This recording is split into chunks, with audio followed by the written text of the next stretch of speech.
প্রতি বছর ঈদ আসলে প্রথমত আমরা এই যে লম্বা লাইন ধরে টিকিট কাটছি, বুঝছেন। এখানে 28-33 নম্বরের যে টিকিটটা আছে, এই টিকিটের গাড়িটা একটু আগে চলে গেছে, এবং 28-33-এর যে টিকিট এটা তো অন্য গাড়ি দিবে। এখন আমরা তো দাঁড়াই আছি, এই জন্য হয়রানি শিকার হতেছি, এবং এই ব্যবস্থাপনার সমস্যার কারণে এই সমস্যাটা হচ্ছে আর কি।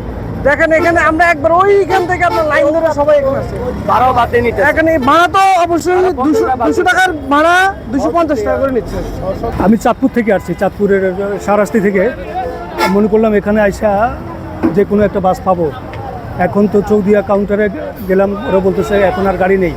আমি 1 ঘন্টা পর্যন্ত অপেক্ষা করতেছি। আজকে মানুষ খুব বেশি, এই জন্যই হয়তো গাড়ির সংকট। এখন কখন যাইতে পারি, কীভাবে যাইতে পারি, এটা বলতে পারতেছি না। ঈদযাত্রা আমরা এখন দীর্ঘ ছুটির পর আমরা যে ঈদে আমাদের কর্মস্থলে ফিরে যাচ্ছি, যাওয়ার জন্য আমরা সেইখানে দেখছি যে এখন কুমিল্লা বিশ্ব রোডে এখানে আমরা সবসময় দেখতাম অ্যাভেলেবেল গাড়ি আছে। আজকে আমরা সেই অ্যাভেলেবেল গাড়ি দেখছি না। এই গাড়ি রাস্তায় না থাকার কারণে দেখা যাচ্ছে আমাদের জনগণ, এই যে দেখুন কত বিশাল লম্বা লাইন, এই লাইন, এবং আমরা অনেক কষ্ট করে অনেকক্ষণ দাঁড়িয়ে থেকে হচ্ছে টিকিট কাটছি।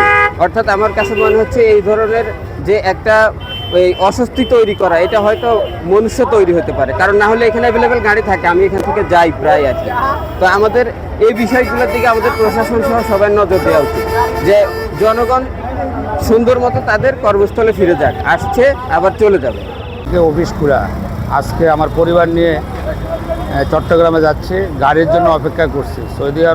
সৌদি কাউন্টার, প্রিন্স সৌদিয়া কাউন্টারে অপেক্ষা করতেছি, এখন পর্যন্ত টিকিট পাই নাই।